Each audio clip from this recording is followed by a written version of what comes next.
All right. Good afternoon, everybody. It is Angie Atkinson, and I'm here with the lovely and talented Lise Colucci. Lise, welcome back. Thank you. Hello. Hello, hello. We are here today to talk about toxic relationships and how a lot of times now let me make sure I'm muted. There we go. Okay.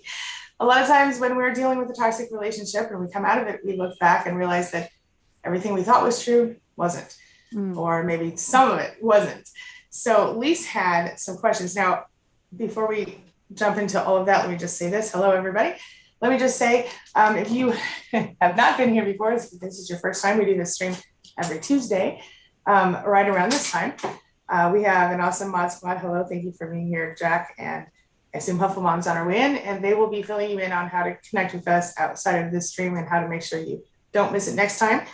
If you have any other questions, I will put all the links and everything below in the chat, and links to my channel and Lisa's channel on the back end of the video when this is all posted. All right, Lise, you have something for us. Somebody saying, go ahead. Oh, let me read it. Let me see. Well, somebody sent a question over to my channel. So Okay. we're bringing it here. It was, they were trying to find help on reconciling that the relationship, that everything they experienced in the relationship wasn't real, meaning it wasn't real to the toxic person, I'm assuming here. They said that they are having trouble accepting, processing, and grieving that the entire relationship wasn't real. And then they had a bunch of questions at the end. They said most of the time they don't think of it, but it's always there. How? How was it not real? I loved it. I loved it, and I felt it. It was, and there was so much of it. So sounds like trying to understand the difference between how you feel and felt in a relationship and how it was real to you and the delusional relationship that the narcissist experiences, Yeah. and reconciling the two things. Yeah. And then on that same note, I just want to throw this in because it's another thing that people also deal with, is I think, which is on the same lines, but if you grew up with a toxic parent, a lot of times you look back and think, right, the same. Yeah. Like what is real? What do I believe? That happened to me. It happens a lot. And then people think, am I real? Am I who I am and how I experience myself? Is that even real? Who would I have been if I hadn't had that? Yep. I went through a whole, I periodically go through it's existential crisis, but yeah. So that stuff too. Okay. So let's start off. So Lise, when you finished up when your toxic relationship ended, your relationship with a narcissist, you were married to him, right? No. No. Okay. Well, no. Yeah. Not married. Okay. No matter. We don't need to get into specifics. Yeah. But it was a long-term relationship. Yeah. Okay. So when you finished the relationship, how did you go through this? Did you find yourself shocked? I think I went through it while in it, and because it took me a long time to leave, and I did what I advise people never to do, which is stay and study them. Yeah. And so, I mean, I had a friend that finally said, "Why are you being a lab rat? When you're done being a lab rat in your own life, let me know." And I said, "Oh, okay," but they were right. And everybody needs a friend like that. Yeah, everyone. But at the same time, I learned a lot, and here I am to help you with all the information that I learned. So that's right. So yes, I went through it, but it was during it, and I do hear it a lot from people about how it's a kind of cognitive dissonance, and it's a kind of a lack of acceptance of the difference between somebody with empathy and someone without. Right. Right. And I think with narcissists, a lot of times what we see is that they sort of bake their reality or your reality with them around whatever's convenient for them in the moment. So like when you first meet them, they might have all the same interests as you, or they might have at least one common interest or whatever. And then by the end of the relationship, you're out in left field somewhere and spinning as they're moving on to whatever else they're actually into, or they're not into anything except for whatever their current supply is into. Exactly. So you find a lot of times that, did they really love me? Did they really care about me? Was this just, and it's especially difficult, I think, when we're talking about really long-term relationships, like 5 years, 10 years, 20 years, 30 years. I've had clients who were married for as long as 40, 45 years, and then you go, my whole life is a lie, right? Mm-hmm. It's Well, difficult. it's the thing is, it isn't a lie to you. Right. Your reality is your reality, and you've been Mhm. gaslit for so long that you can't even learn how to trust. You have to learn how to trust that again. Right. But what was real to them is not the same version as what was real to you. Right. So And you think you're building this, but really you're building two separate things. right. And I think their version of reality is so much less, what's the word I'm looking for here? It's conditional, Mm-hmm. and it's also, oh, I just looked down at the screen and I saw you doing this, and I realized it was, never mind, we're behind. There's a delay. Woo! Okay. Yeah. Sorry, I got distracted. Anyway, yeah. So I think what it comes down to for narcissists is that they might have said to you, and I don't think they're capable of loving in the same way that a normal human is, right? Mm-hmm. So I've talked about the cell phone example a lot. Yes. Right. So sometimes everybody keeps using the word relationship, and YouTube keeps hitting it, keeps hiding their stuff. It's a legit word though, relationship. Anyway, where was I? Okay, so I think what it comes down to is like the cell phone example, where when you get a new cell phone, look, and you see my new cell phone, it's really, really cute. Look, did I show you? I've heard of those. Very cute. Yeah. Yeah. Anyway, so when you get a new cell phone, though, you're like, wow, this one's so much faster than my old one, or it's so much better, or whatever it happens to be. And so then, even though you did love your old cell phone, you probably don't love it anymore, and you probably don't even care that your son's using it now or whatever. Right. But whereas with a person, it's a whole different thing. But with a narcissist, they see you as an object, and so therefore, while you're in their hands, being properly, a good source of supply, so to speak, working functionally as they want you to, you're golden. But then the moment that a newer, different model comes out, one that folds or one that has a different feature or whatever, then they're like, oh, you're old news. And now this other thing is, so this is kind of how the narcissists love in general, right? Like they would love an object, or like a little kid with a toy. So the little kid has a doll, they love the doll, or a truck or whatever, it's their favorite thing in the whole wide world. Then they get a new one, and then that old one is boring. And so then they leave the old one aside until the other kid wants to come play with it. Exactly. Then that's mine. Don't touch My it. toy. Yeah. My toy. Yeah, absolutely. Yeah. I'm just gonna throw it away as soon as you walk away, but it's my toy now. Right, and you cannot have it and enjoy it. Right. Yeah. Yeah. Yeah. The person they said something in this that I didn't read, but I'm going to because it's yeah, please do.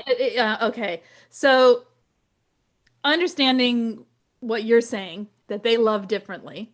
Mm-hmm. They do love, they just love differently. Yeah. Not the love that we need that's deep and connected, and they aren't soul anything. Okay? Yeah. Except stealing. Soul right? crushers, maybe. They're soul crushers, right? But there's no deep depth. It can feel like there is, because some of them have the words, some of them are spiritual.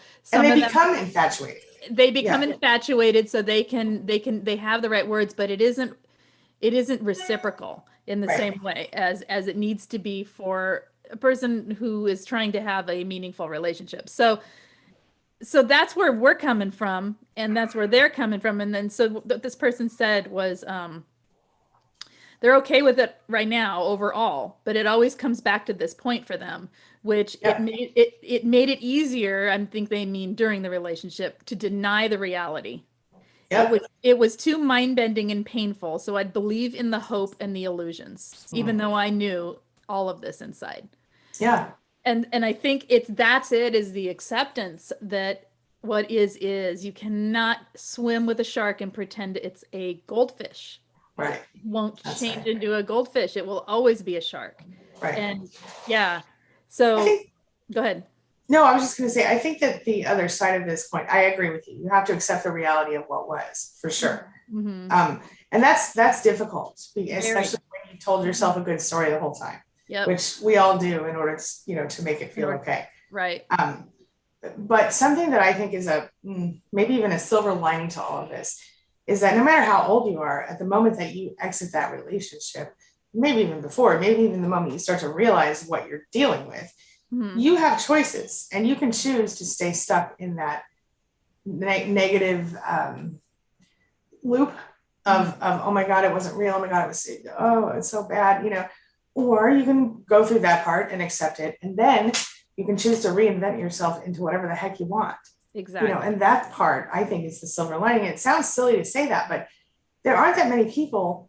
If you think about it in the grand scheme of things, most people just believe things happen to them. Yeah. They just believe that they can just, this is life and this is what I am and I have no choice and I can't change. But the truth is, when you are in a relationship with a toxic person and you come out to the other side and you find out, crap, everything I thought was true isn't true, or at least 50% of it, right? Right. Then you get to decide who you are if you want to. Right. And a lot of times those truths that we're hearing are pieces of a truth. In other words, if they say you're too sensitive, so you spend your life thinking I'm too sensitive, that's why people can't get along with me because I overreact. Okay, maybe you do a little bit because you're believing that you are that. Yeah. You know what I mean? Maybe if you believe you're too sensitive, then you overreact because in your head you're thinking, oh, something's wrong with me, and then you're freaking out. If you just, and relaxing all of that takes it away or diminishes it.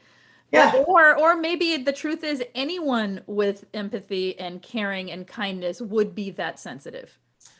That's right. Yeah. And so you're not doing anything unusual. You're just being a normal, sensitive person as you are built and meant to be. It's not a bad thing. Right. And you can't, like, the narcissist will expect you to become like them, which they actually don't want, ironically enough. No. No. But right. I mean, so what I'm hearing is that as we try to accept what they are, what we're really doing, and what's more important is accepting who we are. Ding, ding. Yay. Ding, ding. That's it. Yeah. Yeah. And I think the thing is accepting who you are. It's, look, none of us are perfect. That's right. Thank goodness. We'd be so boring. Right. And what's perfect anyway? Nothing. You know what I mean? Like, what's perfect? But everybody, so everybody has flaws, everybody has faults. And so a lot of people are like, well, I stayed in that relationship, so it's really my fault. Or I should have known better. I'm smart. That was my biggest thing. I should have known better because I'm smart enough to know better. But you know what? They're really good at fooling you. And life happens and things happen, and you can't beat yourself up about things that you can't control. So, right. And it's a lot easier to stay in what you're already in and invested time in than it is to step out of it. Not even easier. It is natural. Right. It feels easier in the moment. It feels natural that you would, I've invested 10 years into this. Why would I walk away? Right. Yeah. Right.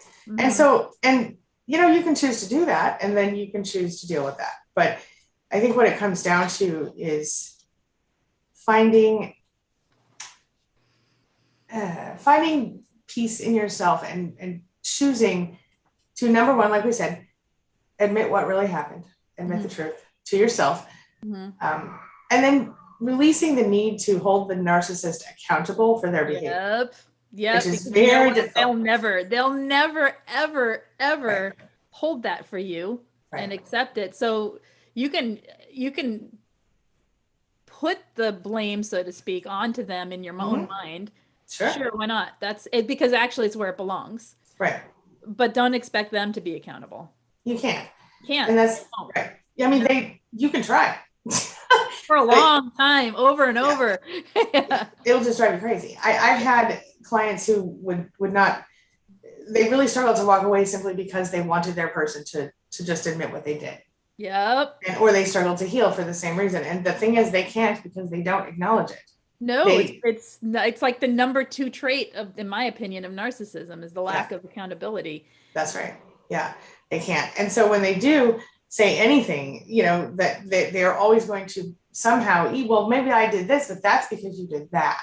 At the very best. You know what I mean? So they're always going to blame. So if you want to talk to a brick wall for 20 more years, that's cool. You should, but a lot of people also in the same category or the same, it's the same thing with a different method, is they will go back to a Hoover or with a Hoover, or they will stay after the devaluing when it's almost a discard, and they'll work their way back into the narcissist's favor in order to watch the bad thing play out again. Yeah, that's interesting. You know what I mean? Like waiting for them to cheat again, waiting for them, whatever it is. And they just like, I'm just waiting to see what will happen. I'm just waiting to see. and you know what's going to happen. So it's almost like needing Punishing that yourself. shock value, but the shock value isn't going to work because then you're going to go back into the same loop again. Right. Yeah. Right. It's the whole process. It is. Mm-hmm. Yeah. Yeah. So let's jump into the chat. Unless you have anything else you want to add before we do that. No, just acceptance on both parts, like accepting. I think a lot of people also, so another thing is they don't, what do they say? It's like they feel guilty for blaming or guilty for saying, not taking accountability for their part or whatever. Mm-hmm. And there's something about a lack of acceptance there too. If you can accept that a person just legitimately doesn't have empathy and won't take accountability, those two things, if you can accept that, why would you continue having a conversation? Right. There's no point. Right. Agreed. Yep. So yeah, anyway. Yep. 100%. To the chat. Say that again. I said to the chat. To the chat. Okay. All right. Let's see. Here's one from Richard. He says, I know rationally that the relationship was, like when they say that, the relationship wasn't true. But 2 years along, even last night, I dreamed otherwise. When does this end? This is so hard. Okay. So it's really difficult when it's like all up in your subconscious, right? Mm-hmm. Which it almost always will be on some level. He says, I was invested on my end, but of course she wasn't on her end. Mm-hmm. So this is very difficult, right? Because I don't actually know if Richard was with a she or not. I didn't see that, so I shouldn't assume anything. But anywho, my point is, Richard's partner was a narcissist, according to what I'm seeing here. And I think I remember Richard from previous streams. And now Richard had a dream about this person and dreamt it was real. This is more common than you probably think. Sometimes there are dreams, sometimes there are fantasies, but in any case, when does it stop? I mean, there's no sure way. One thing that I find to be really helpful is to do some sort of like bedtime routine. Mine's really lame and boring. Like I just do all the things with my hair and my hair up and do the face and the teeth and all that. But then I always watch like a sitcom or something silly. And sometimes I'll do some other meditation or whatever, but I'll sit and, you know what I mean? I do something to just take my mind off of what I'm like my real life, just to slow me down a little bit. That helps. Some people like music. What do you do for it, Lise? What do you think about? Well, first I want to say that you're dreaming. How long did they say? What was that? That's been 2 years. It's been 2 years in there. Okay. Sometimes we're dreaming, we're finally ready to process something. There you go. In that part. And so what you're dreaming isn't, okay, dreams are not reflections of reality. They're the subconscious taking fragments of what it experienced, storing it, and then spitting it back out in the form of images and archetypes, and it's imagery and sensation. It's not literal. Okay. So well, at least that's my understanding. And so sometimes journaling those dreams, looking up the symbols, like journal everything. Where were you? What were you doing? What colors did you see? It's the little things in the symbol and the symbolism. That's valid. Yeah, it can totally change the way you see that dream. Yep. And your partner in the dream could even represent something else. It can represent a part of you. Yes. That where you're stuck. Where you're stuck letting go of a piece of what happened, or a piece of yourself that has a belief about what happened. Does that make sense? Yeah. Yeah. Good stuff. And so obviously I think that's smart, but I also think it's smart. Like I said, if you have to think about what you were eating that night, drinking that night, doing before you went to sleep. Were you thinking about this person? You know, right? What I mean? If you're the one, I think for that, I suggest doing the gratitude journal before bed. Yes. Like, and even if the only thing you can do is 3 things you're grateful for, you don't have to do 10, even if it's just a few, because then when you wake up, say you had a bad dream and you keep it right by your bed, you wake up and you're like all freaked out from the dream in a cold sweat, you read that gratitude journal and it brings you back to your reality that you chose instead of the one that's spinning up here. Yeah. Yep, I think that's really good. And I like the dream journal idea as well, because there are it's kind of fun doing the dream journal thing and then searching it. Yeah. So I think that's a good idea too. All right, let's see what else we've got here. let's see. Angie Miller says, I feel like I've lost myself and I can't get back to me. And I think that is a very, like as Jack noted right below that, it's a very common sentiment among survivors, right? Mm-hmm. I mean, I think, if I'm being honest, I think we all I kind of go through it periodically. You know what I mean? Like, normal. Yeah. It's normal, but it's exaggerated when you've been with someone. Yes. Toxic. Yeah. Yes. Yes. Mm-hmm. And so I like to call these existential crises. Mm-hmm. And here's how I like to look at it, Angie. I like to look at it as something's coming, some big change is coming. I can feel it. It's on the tip of my soul, as though my soul were my tongue. and I just have to be patient and be calm with myself and compassionate and be open to whatever comes next. Now that sounds silly. That's for a general existential crisis. In this case, I want you to remember that, and then I'm going to have Lise talk to you because she has also good ideas. But I want you to remember that going through this time in your life, it does have that potential that you can choose it. Mm-hmm. And so sometimes just trying out different things can help. Like if when you were a kid, you rode horses, like go ride a horse for a minute, go out to one of those horse farms and rent a horse or whatever. Or if you like to sing, go to karaoke night with a friend. Or if you like to paint, go to one of those, paint and sip things. Like start to find things that you used to like and try them again. Mm-hmm. And then maybe try new things and just start to, decide who you want to be. That's the beginning. Mm-hmm. Because really, ultimately, if you really think about it, we all decide on some level. Just a lot of us let other people define us growing up because we didn't know we had the right to decide. Mm-hmm. Thoughts, Lise? Yeah, that's all what I would suggest too. And more, even more, try things you've never tried. Yes. The things because the things you used to do, you may not be ready to feel the joy you used to feel yet. Sure. And be okay that if you used to love riding horses and you ride a horse and you're like, that was dumb. That's normal too. Totally normal. It doesn't mean you don't love riding horses. It means your emotions aren't kicked in yet. Yeah. You're not on the horse topic. Can I just pop in really quick with an unrelated thing? I used to ride horses when I was a kid. And so like about 3 or 4 or 5 or 10 years ago, I don't know, sometime in the last decade, I went horseback riding again. And it was so bad in the train, road trails and stuff, the mountain trails. Oh my God, it was the worst thing ever. My body was not used to it. My body was like, no. Like within minutes of getting on the horse, it was like a 3-hour ride. It was awful. Right. I was so sore for like 3 weeks. Okay, moving on. The other thing is sometimes finding yourself isn't in the doing, it's in the experiencing of the world. So pay attention to things that make you feel joy. Like I always say the puffy clouds, the puffy cloud days are my happy days because I could be in the worst mood and I can feel myself when I see those clouds. Yeah. And it doesn't, that's pretty cool. You know what I mean? And it doesn't mean, there's no one would get it. It's just me. It's in my experience of myself. Right. Period. Right. There's nothing else like seeing a flower, seeing a tree, it's usually related to nature for me, but it could be looking at cars. It's usually through your senses. Yeah. So pay attention to your senses and just get into like, oh, that actually, and pay attention. Oh my gosh, that felt great. Okay, cool. Mm-hmm. And then move on, Yes. Yeah. And I want to add 2 things to that. Number one, I found journaling to be incredibly, incredibly powerful in my own healing, and also in discovering who I am and who I want to be and all that stuff. Number 2, you were talking about that. Wait a minute. Darn it. Okay. What were you saying right before that? Because I lost it. I said experiencing yourself in the world versus what you're doing. Yes. But trying to get the world to give to you. Yes. Just experience what it feels like to be you in the world. Okay.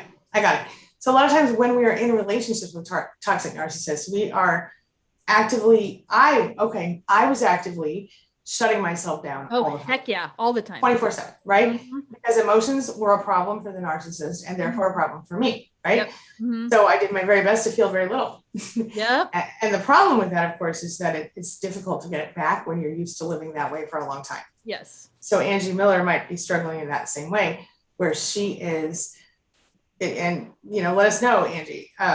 So weird to say your own name. Anyway, okay, moving on. Where she is in this position where she can continually stay in. I'm guessing she's dissociating and staying cloudy, right? Yeah. Mm-hmm. Yeah. So losing yourself, not being able to get back to you. Okay, one more thing I want to say about that really quick.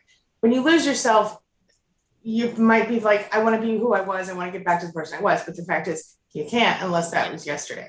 Okay. Yeah. That's not going to happen. Yeah. Right. You are who you are. And there's just, You just take the wisdom that you learned from all of this and it becomes mixed with, there is a your great experience. story. I have got to find this story because there's a great story about it. And it's Right. Clarissa Pinkola Estes, who I adore. And she tells this story about blending the maiden mother crone. So blending the innocence of the innocence of who you were before you met the narcissist, the pain and the suffering of what you experienced, and then the scarred but strong survivor that is now thriving. And blending all three of those is who you become, and it's a beautiful person, you know. And that's kind of what I was going to say, but I was going to say it much less eloquently than that. I was just going to say who you were. You can take parts of that and become a different version of a better, I like to say a better version maybe, because you can sort of, like you said, blend it all. I like the way you said it much better. Well, it's not me. It's how she said it that is my coming She through. said it better. She says it great. I got to find the story. Yeah, it's really great. Yeah. Yeah. Okay, she says, do you feel like, wait a minute. She said, do you feel like you can't do anything, like you're stuck?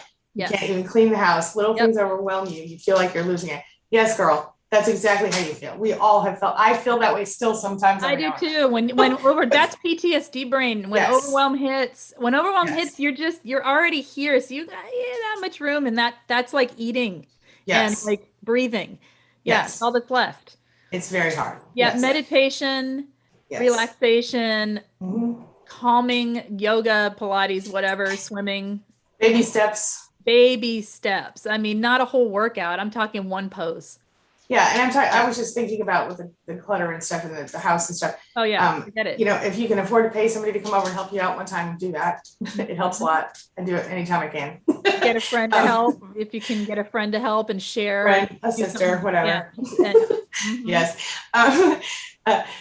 Yeah, and anybody, and then, but even then, if you can't do that, just do one surface to start. You know, like I'm looking over here at my buffet table, I could probably clean the top of it up. You know what I mean? Like whatever it is, you know, sometimes you just take one, give yourself, okay, I only have to do this one thing, then I can stop if I want. And then you can. But that's another day. We'll talk about that later. Well, yeah, anyway. And one thing I understand about this that I've been told is that part of what happens when we are overwhelmed is our dopamine gets low. Yes. And you cannot increase dopamine without, well, you can, but it's very difficult to increase dopamine without activity. And so if you do the baby steps, it can help you build toward a bigger step and then a bigger step because you're increasing your own, you're helping your brain chemistry. Yes. But if you overwhelm yourself, then you just bury yourself under. Yep. And to Angie, I would say one more thing. I would say, don't be afraid to reach out and ask for help, whether you get a coach, a therapist, a friend, somebody that you trust that you can talk to about this, and even somebody that can come in and help you in your home if necessary. I mean, maybe if you can't afford it, you can like trade services with a friend. Like if you're really good at building web pages or whatever, or if you're really good at something that person could use that you don't mind doing, babysitting, maybe whatever. And then they can maybe come over and help you organize if you can't, afford to have, anyway, just a thought, or whatever your main issue is. But I do agree with Lisa. I think it's important to move a little more than, for the sake of, I'm sorry, I lost my train of thought in comments. But yeah. Okay. Did you have another? No, good. Okay. All right. Let's see here. Trying to see if I lost, you know what happened, right? I do. Yeah. It's hard to scroll. Yeah. For everyone who doesn't know, it is very difficult to scroll and talk, and we have no scripts. So we're like shooting from the hip here, reading stuff. It's a little, it does stuff to your head up here. And I get to sit here calm because this time I don't have to read that chat. And see, she's over there. It's fine. I'm filling in while you read here, Angie. I appreciate you. Okay. I'm over here. Boo-boo. Okay. All right, let's see here. Okay, so, Helpful Mom's doing her thank you, Helpful Mom. Okay, Kitten Has Thoughts, great name, says, what helps me is becoming part of the cause and knowing that I'm contributing to others getting out of this horrific experience as well. That's amazing. Love it, love it, love it. Hello, Shastina. Welcome back. Misty. That's actually an important point. Having a purpose. it doesn't have to be to this cause. It doesn't have to be to a cause that actually that helps people even. It doesn't even we don't have to have these grand causes. It can be tiny things that gives you purpose. Yeah. In your life, teeny tiny, because some people that's too overwhelming to, if you stay immersed in this, it's very difficult. I mean, Angie and I have to do our own self-care in a big way in order to help people all day long, right? Truly. Yeah, it's a lot, Yeah. So for some people that's not possible. So it doesn't even matter, like if what you're doing that makes you feel important or makes you feel a sense of purpose. Mm-hmm. Yeah. It can be the tiniest thing or the biggest thing, and having that. So sometimes seeking that versus seeking what you like, or in combo, Right. In combination. Yeah. I always want you to feel joy. And of course. Yeah. But it definitely, I mean, certainly it helps to help people in any way that you're capable. You know or what just I mean? feeling purpose. It could be could be reminding your friend to get an oil change. It doesn't matter what it is, it's just, Yes. Uh-huh. Absolutely. Okay, let me see here. All right. So Darlene says, I was told by many people that I'm too sensitive because I cry easily, but I consider it a compliment because this is part of my compassion and empathy. Yes, Darlene, I'm with you. Yeah. I mean, yeah, I will say this. I don't cry as easily as I used to cry.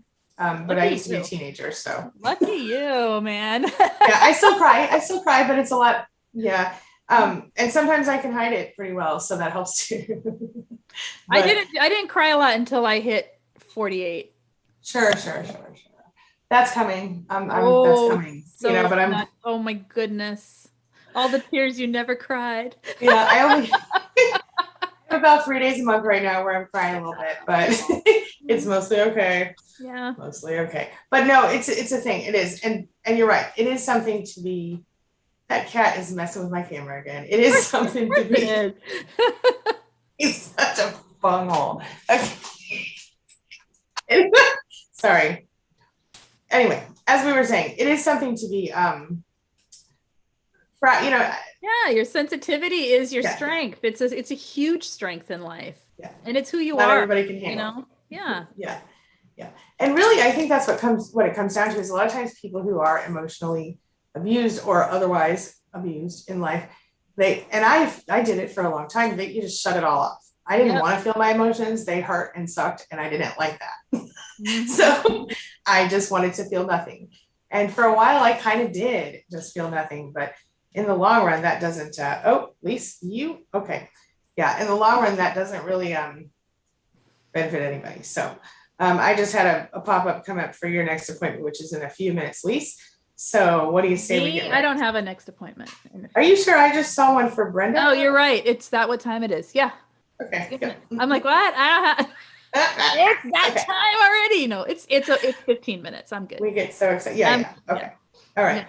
Yeah. Let's see here. So Angie says, why is it so hard to do my awesome son? Why is that so hard to do? My awesome son is in narcissist. I think she means is a narcissist. And he told me, I have so many months to mourn to death. Can you believe? Okay. You can mourn to death as long as as Rory Wright says here, grieving time is personal. There's nobody that can tell you how long you can grieve or how short you must grieve. Your son needs to be told to mind his own damn business in that case. Pardon my language. However, with that being said, if he is a narcissist, he will certainly not allow you to. He doesn't want to deal with your emotions.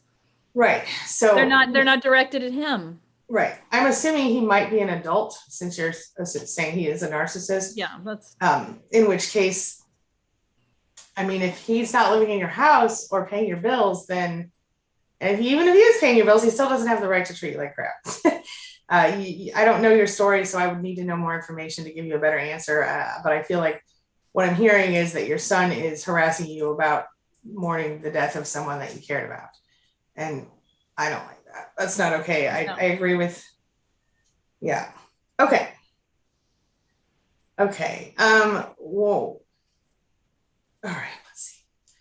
Shastina says, wait, I want to say something really quickly just about the moderation stuff, guys, that I'm seeing in the chat here.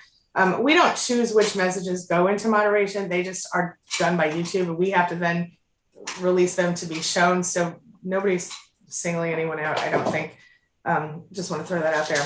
Okay. Yeah, it just bounces it in. It's not really, it's YouTube that does it. We don't do it. And so it's not something that, yeah. Okay.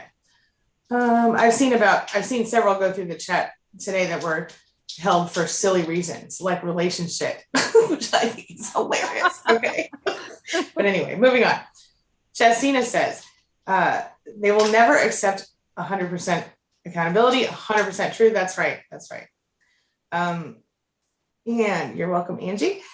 Michelle says, the more you try to get them to accept responsibility, the more they turn it on you. Yeah, but this is from when we were talking. Yeah, absolutely. They do. They turn it right around on you, don't they? Oh, heck yeah. Or peripheral things that you know, yeah. Or they play victim and you end up consoling them for something they did to you.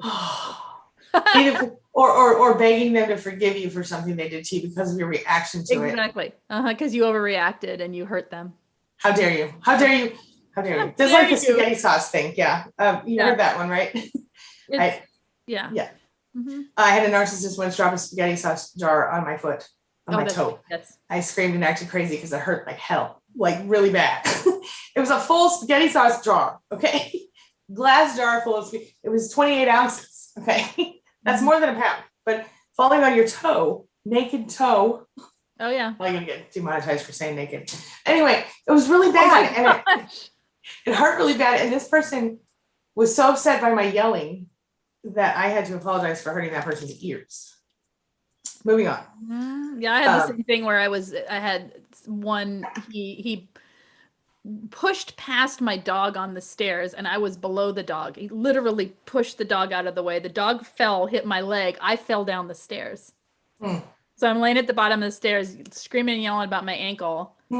And instead of saying, can I get you an ice pack or can I help you upstairs? It was, see what happens when you let the dogs run on the stairs. Are you effing kidding me? And then the dog was in trouble and stuck in the crate. I'm like, no, my dog's fine. I bring my dog here.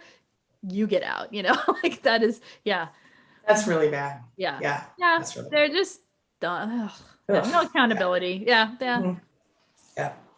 Okay. All right. Darlene says to Angie Miller, I get that. Narcissists don't experience emotions like normal people, so they don't understand like those of us who do. Grieve as long as you need. 100% with you. Yes. Thank you, Darlene. Jack says, I think we are sometimes hindered by our empathic natures. We have trouble seeing how narcissists can be so emotionally cold because we just aren't. That's a really good point.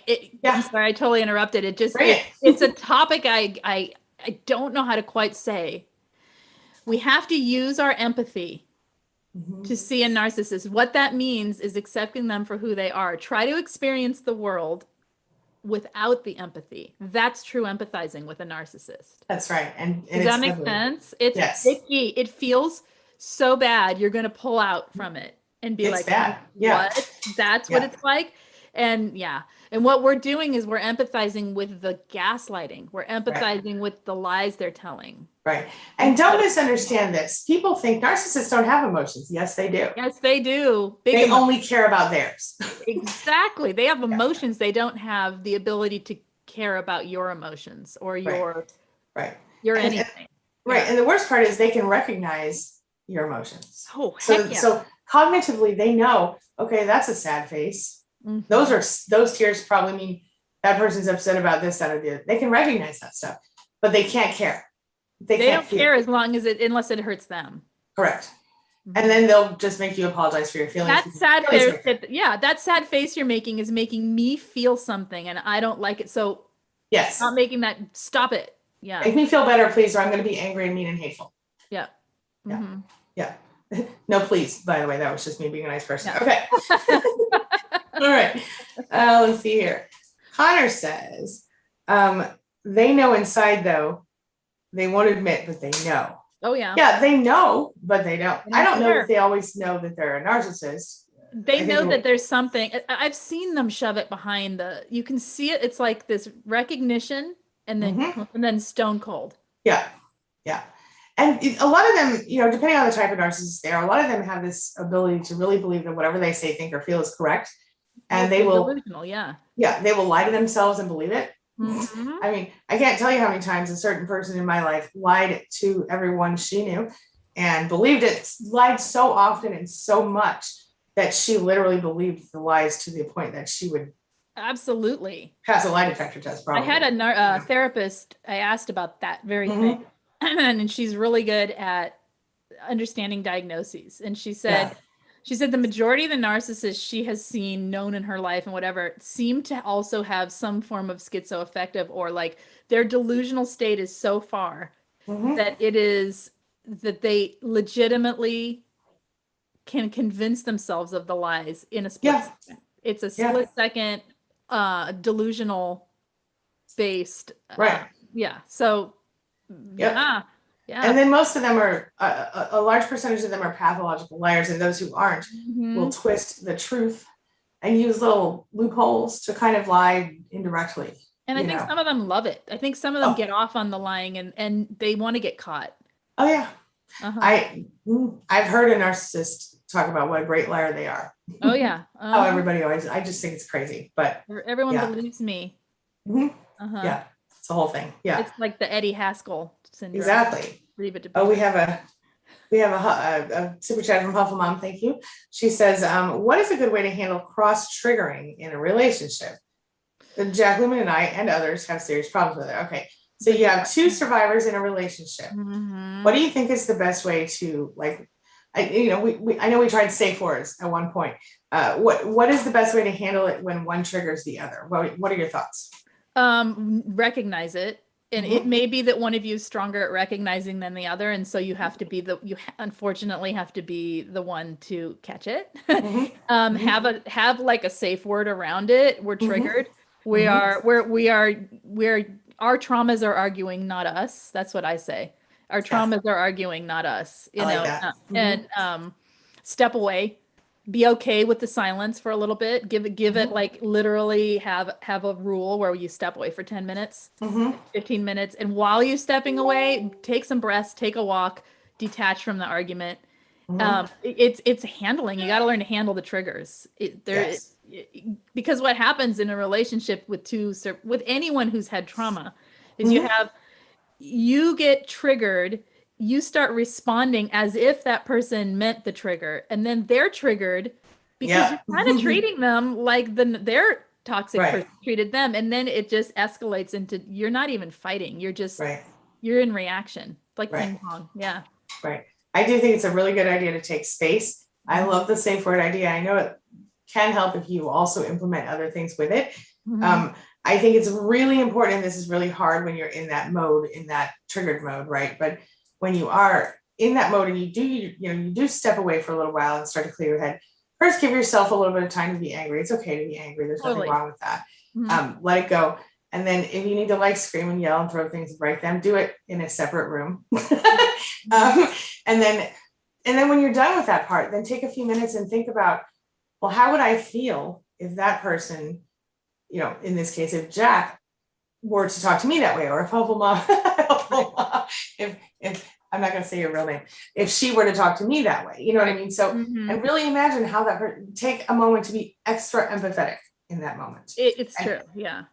yeah. Yeah. And being empaths and being people who have been, not that everybody who's a survivor is an empath, but for those who are, and even for those who aren't, you can absolutely learn to just give your partner some empathy, because if you guys have been through the same thing, Mhm. and if you're both working on healing, you can do it. I find it takes about a day to process after a Mhm. big one, and Yep. usually what I do is I write down the actual thing I was, because there's usually something real in there Yeah. that you're upset Mm-hmm. about. So I write down the actual thing I was upset about Mm-hmm. without justifying myself or accusing him. And Mm-hmm. then just write it out so that I know, so I'm clear and I'm not Yep. lost in the trigger. And then I take that as a talking point later and I say, Mm-hmm. okay, are you ready to talk about here's what I was at here? And I like literally slide it across the table. This is what I was Yes. actually upset. That's what you were upset about? Oh my gosh, I heard blah blah blah blah blah. Okay. Right. And then usually we talk about what the triggers were. Like, Right. oh, you shut down. You shut down because you're used to getting screamed at. Mm-hmm. Yep. Okay. get it. And then, or I did this or whatever. And then we talk about how to better approach, and it actually works. We're now not doing that so much, but right. That's amazing. Good yeah, stuff. yeah. Yep. Welcome to Health is Beauty, to this family friend. Thank you. We're happy to have you, a new member. Health is Beauty. Okay. We are just a couple minutes from wrapping up. So Lise, do you want to, I know we've got so many great comments here. Do you want to give them a final, I'm legally binding cult? Wait a minute. Hold on. Ooh. Amanda says, I'm in a legally binding cult in a sense with this family who have the most control and shake me down like for fun. I don't get to see my 6-year-old because of this. Oh my God. No. Amanda, I want to know so many more things about that. I wish that we had more time. Please come back and talk with us next week because I need to know more about your situation and I'd like to try to offer some sort of help. Yeah. Okay. Are we ready to wrap up? Do you have any final words? So no, I've got to go in a second. So yeah. All right, everybody. We will see you next week on Tuesday. There will be also videos being uploaded on this channel and over on Lisa's channel, which is Lisa Colucci, Narcissistic Abuse Recovery, right here on YouTube. I will be sure to link it on the end screen, which might be happening right now if you're watching the replay, and put it in the description below. Make sure that you check out Lisa's channel and her group coaching, which you can go to queenbeing.com/groups, GROUPS, to check that out. I think it's group coaching. I think it's /group coaching, because I think the groups has everything. Oh, well, the one that says groups is the one that I made a redirect. Oh, is that for this? Okay. Yeah. So, okay, cool. Sorry. I know what I'm talking about. I don't know what I'm talking about. I'm just playing around. Okay. Anyway, you can go to Lisa's channel and find all that stuff too, or just go to queenbeing.com/Lise. Okay. LISE, by the way. Huffle Mom will pop into the chat our what is this called? She'll pop in our reminders. Welcome also to our new moderator, Christine Schwartz. Welcome. And we will see. Yeah, I just decided I made her a mod while I was in the process. I know her and trust her, so it's good. All right, everybody. We will see you next week. Have a good one. Thanks, Lise. Bye. Thank you, Angie. Bye. Bye. Bye.